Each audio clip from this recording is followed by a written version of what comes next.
All right, so I'm Josh Frank. I do research at Northern Illinois University under Professor Sachin Patel.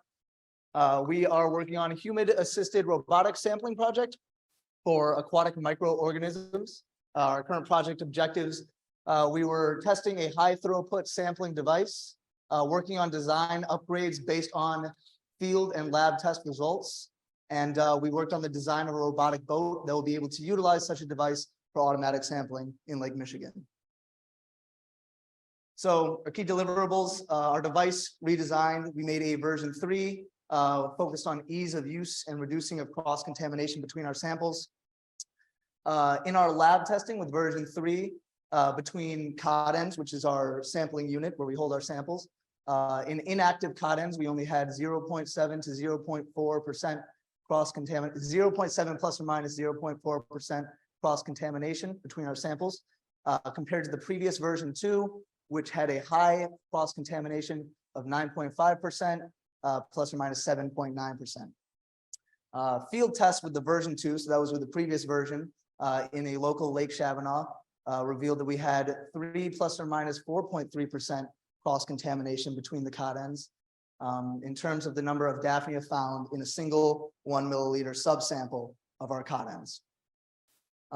We presented this previously at NIU, and we had second prize in engineering. That was for version 2. And we completed the robotic boat design to carry the automatic sampler in Lake Michigan. So there's just some images of the sampler. This is our current design, version 3, sampling in Lake Chavanaugh. We have the results from the lab testing. This is our active cod end where we've got a large amount of sample. In our previous inactive cod ends, we only had 1 to 2 units. And then these are the results from Lake Chavanaugh. We had the Daphnia that we found. So next steps looking forward, we want to sample Bythotrephes at North Shore regions in Lake Michigan. So that's the spiny water flea that we are looking to sample for. We want to submit a paper describing the sampler and the field sampling results to a robotics conference. For our acknowledgements, we'd like to recognize Steve Potovin and Ashley Elgin at NOAA for regular feedback on design and testing. Rafal Kershak, Christian Gonzalez, and Robert Glass for help at various stages of design and development.